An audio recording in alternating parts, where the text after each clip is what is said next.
How do you speak up about a topic that is seen as taboo? My former client, Hasina Juma, models this powerfully. In this episode, you're going to gain insights on the impact that marginalization has on those affected by it. And you'll hear an incredible story that portrays what it actually takes to speak up against a taboo topic while becoming a recognized expert and thought leader. Hasina is an advocate who is boldly raising awareness about bisexual people of color, a group that is invisible in the Canadian communities of color, especially in the South Asian and Muslim communities, as well as marginalized within the LGBTQ community and society. Through her digital platform, she uses her own lived experiences to provide resources, tools, and support for bisexual people of color and their families. Her followers find her work as honest, insightful, inspiring, and thought-provoking. Recently, her advocacy work has been featured in newspapers, magazines, and podcast series, and she's also now speaking to audiences of 500 and more. This is the final conversation in my very special 10-episode client feature, where I've been featuring incredible clients who inspire me. If you are interested in working with me, a great place to start would be my website. Head to rubyfremon.com and click Work With Me to learn more. Today's episode is sponsored by the Mayfair Hotel and Eve American Bistro in downtown Los Angeles, home of my annual 3-day event, Amplified Soul Live. The 2019 event takes place February 22nd to the 24th. For info and tickets, head to rubyfremon.com/ASL. Now it is time to conclude this incredible 10-episode client feature with Hasina Juma.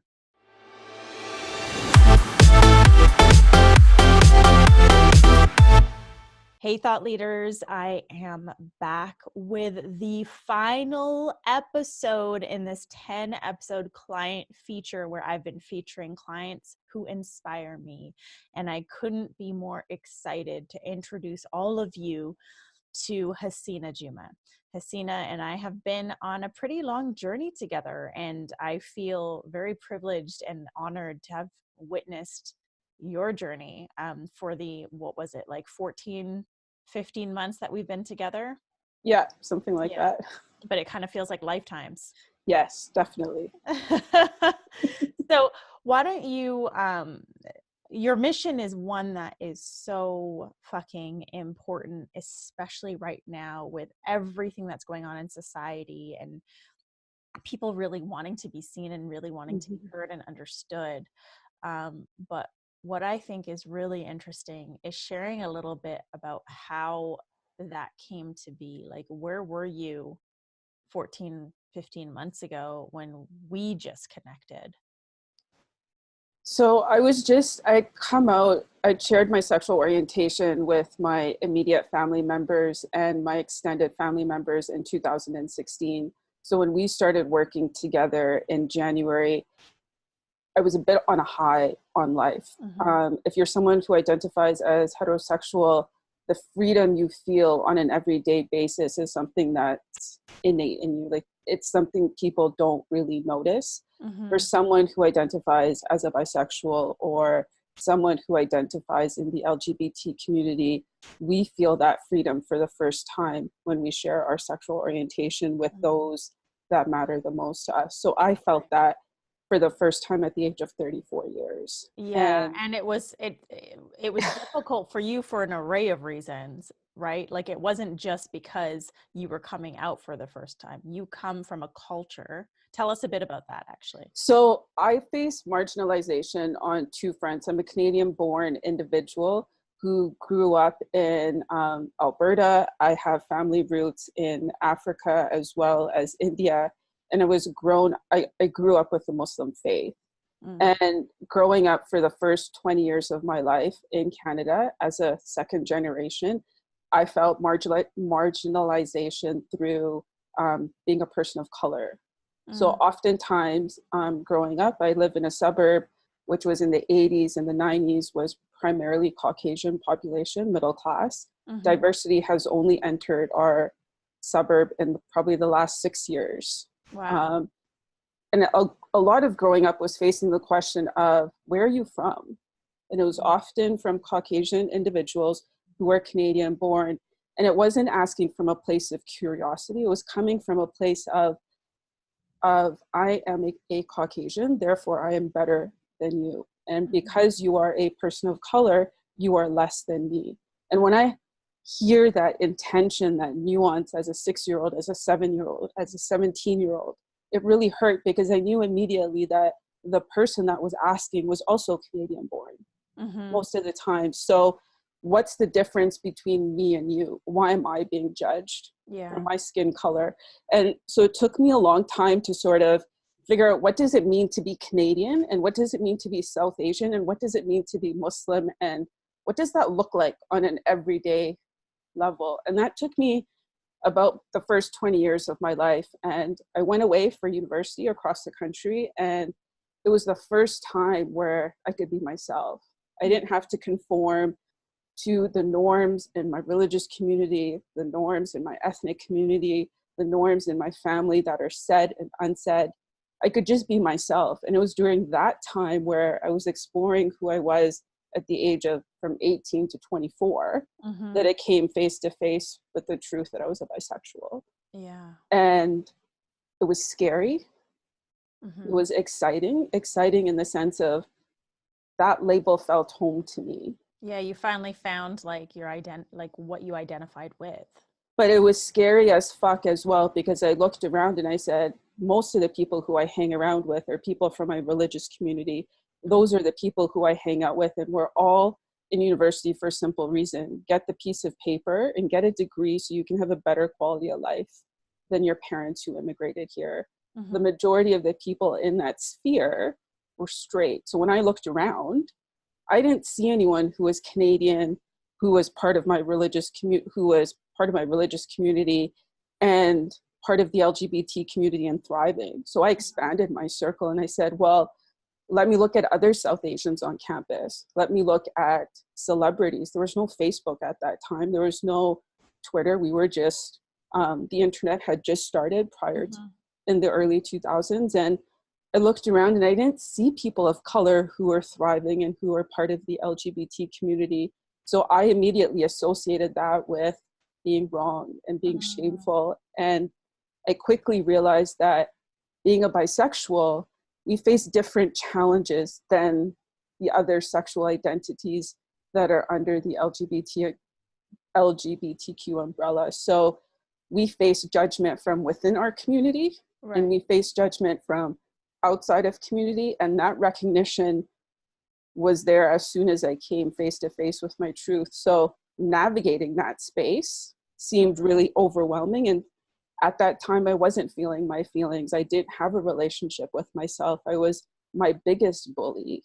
I was all about people pleasing and achieving and just being someone else just so I could be liked. So the thought of losing that, losing my religious community, losing my ethnic community, losing my family, losing my friends, losing my place in society, not being understood by people who identified as LGBTQ and didn't see me as a credible identity.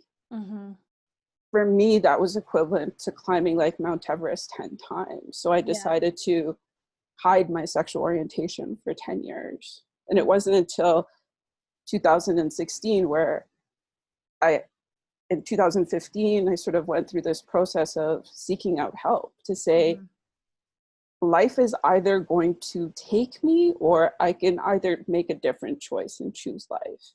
And I took the proactive step to get counseling, something that's not the default pattern when you're raised in the South Asian community or in the Muslim community. It's very much perceived as you can't sort it out yourself, that you have to pay someone to get help. Right. It's not seen as something that we do. We don't see counselors or coaches or seek, support in that. We're supposed to deal with it on our own because we're just supposed to know. Yeah. And there was a lot of shame and guilt around that. And at the time I was living with my family and I would go to work during the day and I would come home and I would do counseling with an individual who lived in a different city. We did it through Skype and I did it from the comfort of my room.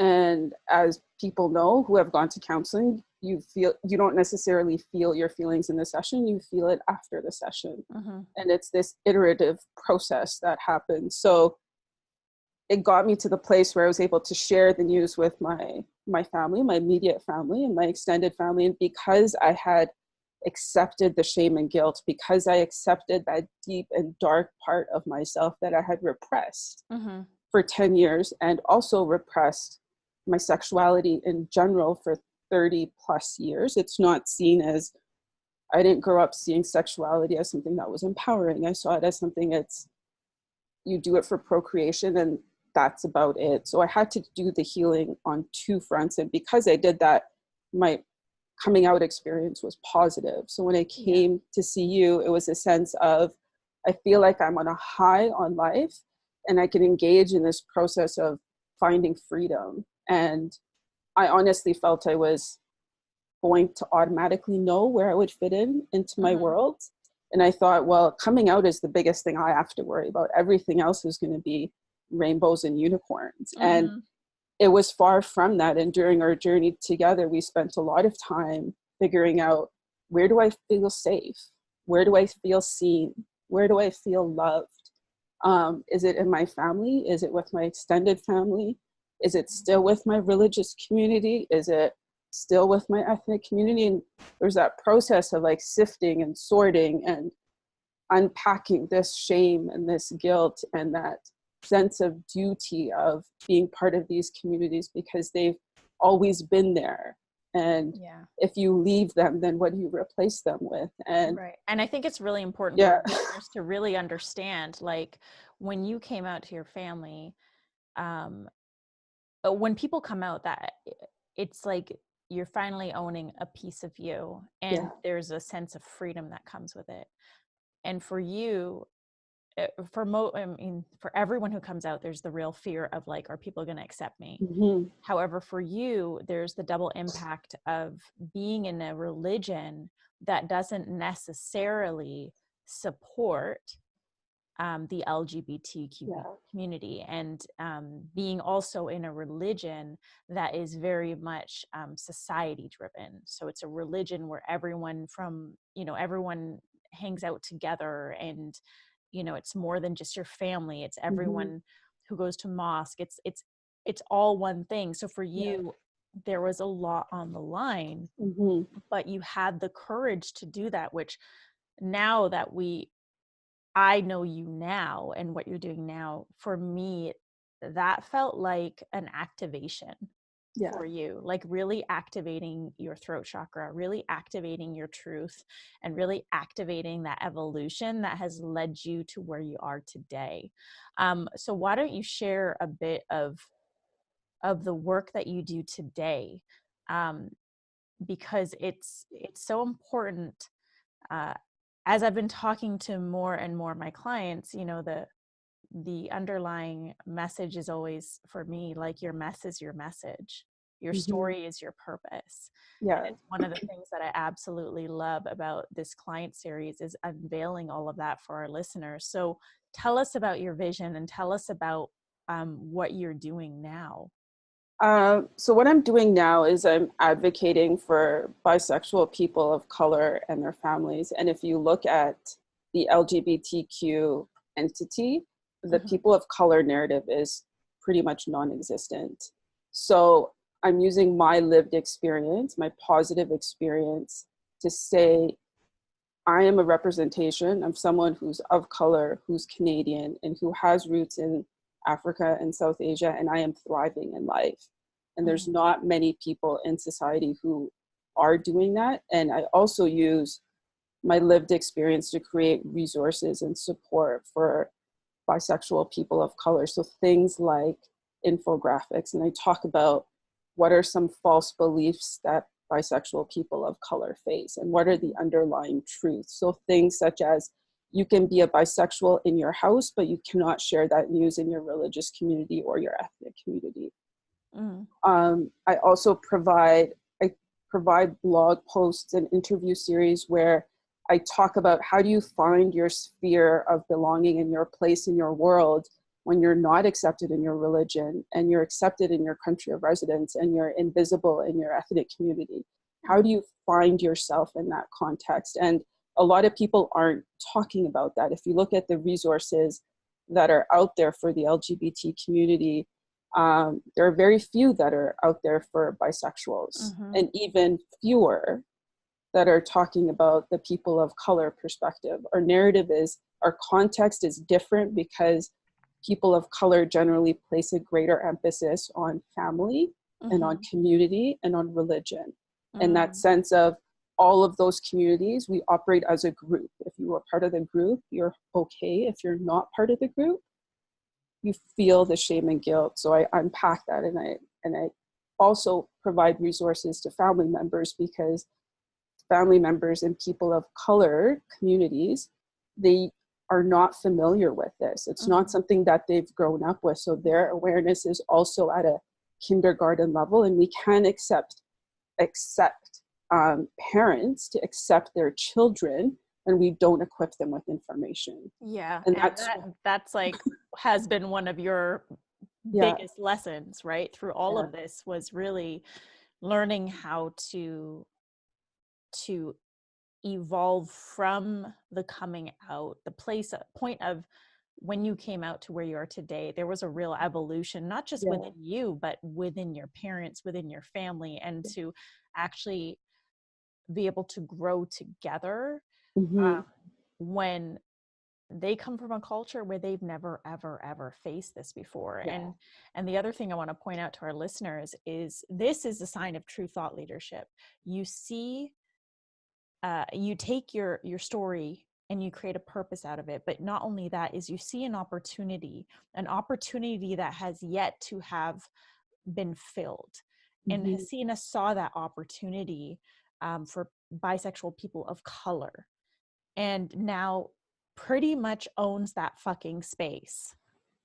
And there's no one else doing that. So you are the leading expert in this space.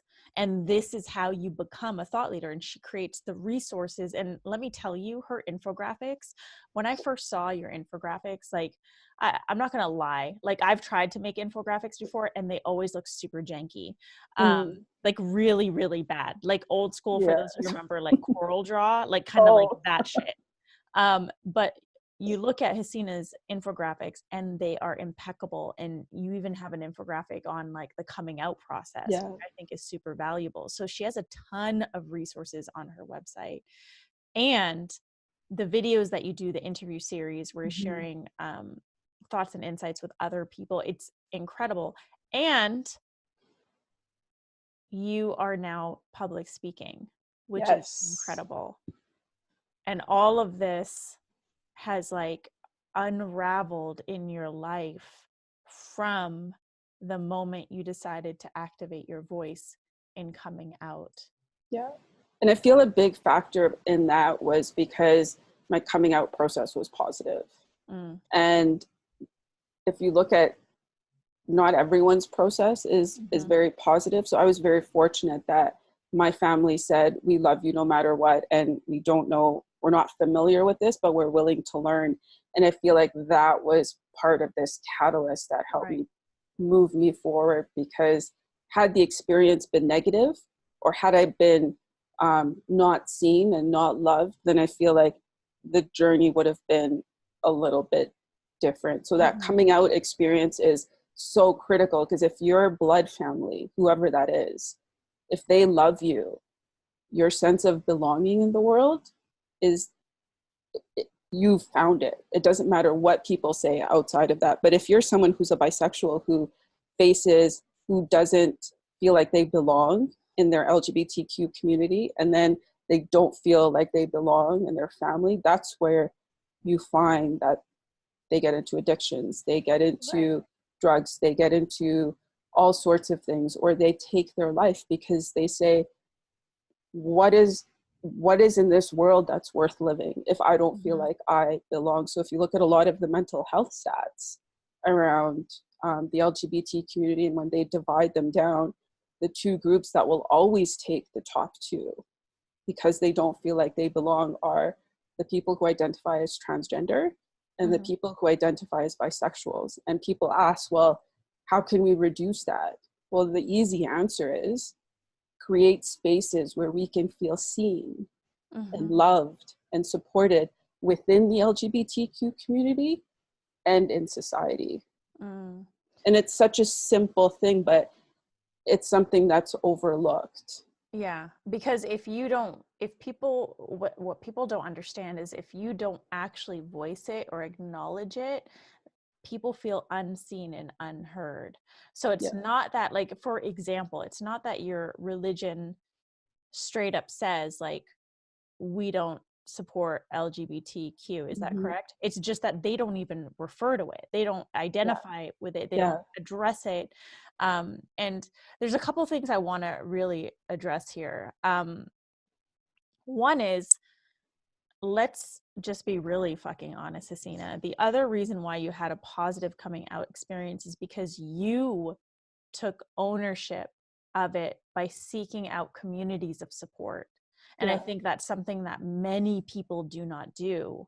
You know, you had workshops that you would attend, and you had a community there. You sought out me as a coach, and you've consistently sought people out to support you. You had your counselor. Like, you've created a support network to support you through that. So let's not discredit the work that you did to create the positive coming out process, because I can assure you, you tell me, if you didn't have that support network, do you believe you would have been able to handle everything in your family and manage that and navigate through that process on your own?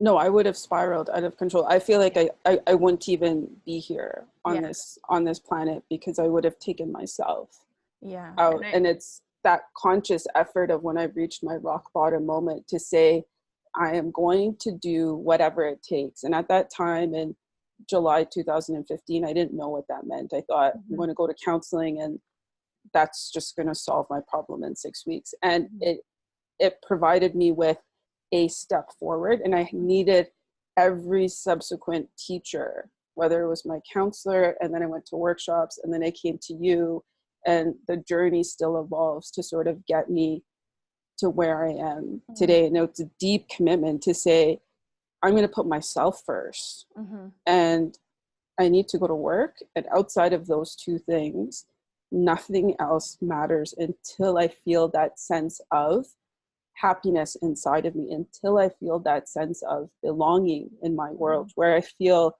like life is worth living and things are happening for me, and I'm able to live out my dreams, and I can share my dreams, and I can have relationships with people, and I can share that. And I feel like that has evolved, and I'm at a point now where life is exciting. And a lot of the work that we did together in the last year, in terms of you seeing me as a whole person, as a person who has many facets, as a person who is going through things, and you met me where I was at, that was huge for me, because in my reality, outside of you, there weren't many people who were doing that. And through our work together, the fact that you're such a strong leader as an individual, and you do your own work, and you're always leveling up, and you're always sharing about the good things that are happening as well as the challenging moments. So it almost becomes, for me, it became a role model, right? To say, here's a practical example of someone who's Canadian born, who is part of an ethnic community, we share similar roots, you understand the complexity. So to see someone like that, there's almost, I can see myself in you. And then when I went through my journey, I said, well, if Ruby's having such a tough time on her off day, then if I have an off day, then it's okay. So it's almost that you mirror what you see. And it's what they say, representation is so important. We need representation of people. When people say the LGBT community, I'd love for people to think of all sorts of people who identify as different sexual orientations from different communities of color, rather than the current notion of you're part of the LGBT community and the automatic association goes to Caucasians. Because we don't see representation, and representation is is so important, because if you don't see people like you in society, you will hide who you are. And that's why I do what I do, and I do it publicly. And I talk about difficult conversations and things that people don't want to talk about. And I open Pandora's box and I say, no, we need to talk about this. Yeah. And that's so important. I mean, Yeah. like, first of all, I want to just reiterate for our listeners again, the positive coming out experience that really was available to you because you did whatever the fuck it took for you to feel supported through that process. And I think that's really important to emphasize. Like, you didn't go through it alone. Like, you literally did whatever the fuck it took to feel supported through that process. And the other thing I want to talk about is this sense of belonging, because you mentioned it multiple times here. And, you know, this is one of our basic human needs. Maslow's hierarchy of needs, one of our basic human needs is a sense of belonging. So when a human being doesn't feel like they belong somewhere, that is going to create some sort of a rift in their life and anxiety and frustration. And so for you, you were lacking that sense of belonging, but now you've found it and you're owning it. But not only that, you are creating that space for others who haven't been represented. You know, like just how you were describing me, and thank you so much for that. You are now the representation for so many people out there.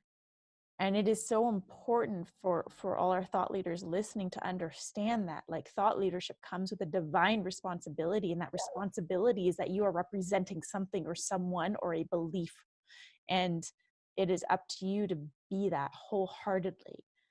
And it's not necessarily an easy process where I can say every day is a good day, because if I love the work that I do. It brings me great sense of fulfillment. It's a divine purpose. So when I do talk about it, it's not my words, they're words that are channeled through me. But at the same time, there's a sense of real tenacity that is needed, because if I look at my religious community, we're probably one of the forward thinking groups. If you look at the faith of Islam, just like Christianity, there's a bunch of groups in there. Some are more progressive, some are more conservative, and you have everything in between. And you need tenacity, because in my community, in my religious community, we don't even talk about this. We're very much like most religions and most communities of color in Canada. This is a Canadian problem.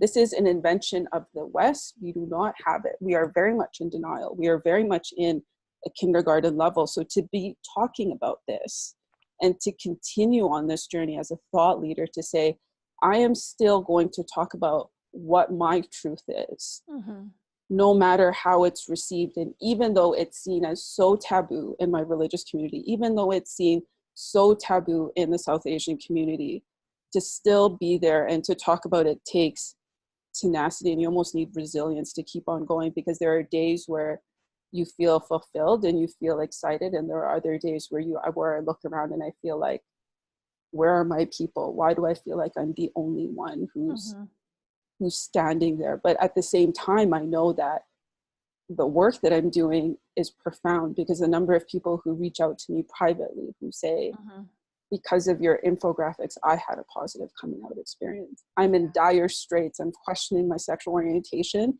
and I don't know if my parents are going to love me. What do I do? Yeah. And that's powerful. And I love that you mentioned taboo, because, you know, really what you've chosen to be an expert in and a thought leader in is, quote unquote, a taboo topic. And I know that there's probably people listening who feel as though their purpose is slightly taboo, or the conversations they want to have it are slightly taboo. What's one piece of advice you can give to them? Speak from your heart and speak your truth with love and compassion, because if you speak it from that soul level, and if there's that connection with that higher power, what comes out will be so raw and so authentic and so honest. And it will move people and inspire people and help to provide an alternate view that is positive and empowering. Beautiful. Mhm. Hasina, we are at the end of the episode. Do you have any final thoughts that you want to share with our listeners? So I would share part of a quote that the Prime Minister of Canada made, Justin Trudeau, and he mentioned all societies should be judged by the way they defend the rights of minority groups. And Wow. I would encourage people to simmer on that, and also simmer on another quote that he made where he said, if talking about gay rights makes you uncomfortable, that means you're not doing enough.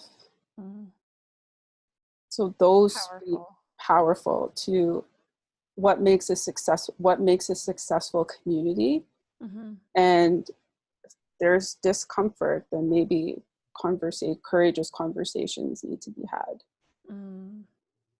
Wow. Thank you so much, Hasina, for sharing your wisdom, for sharing your story with our listeners, and really for having the courage to do what you're doing today.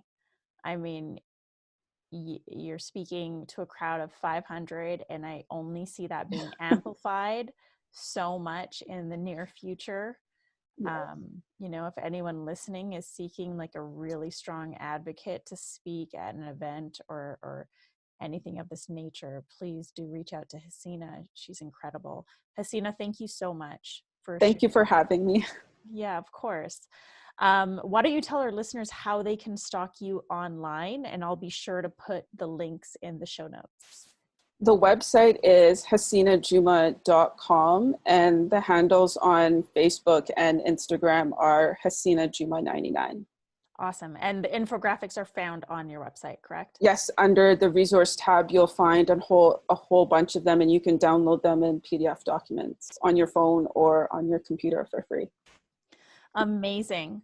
Well, this was an incredible episode to cap off this 10 episode series where I've been featuring my clients whom I absolutely adore and am inspired by. And I truly hope that everyone listening, that you see why they inspire me, and that you are inspired to go after your purpose and what it is that you're here to do on this planet. So thank you, listeners. Thank you for joining us on this special client feature series on today's Thought Leader, where I'm challenging you to rise up, speak up, and create a movement.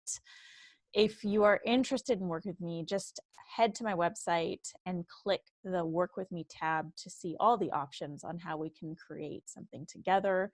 And if you're interested in seeing me live in Los Angeles and meeting Hasina in person, come over to Amplified Soul Live, which is my 3-day event. It takes place in February. And the link for that is rubyfremon.com/ASL. If you have any questions or want to get in touch with myself or Hasina, please reach out to us on social media. Again, the handles are in the show notes. This episode was sponsored by the Mayfair Hotel and Eve American Bistro, home of Amplified Soul Live 2019. Thank you so much for tuning in, and I will see you all next week for a brand new episode of today's Thought Leader.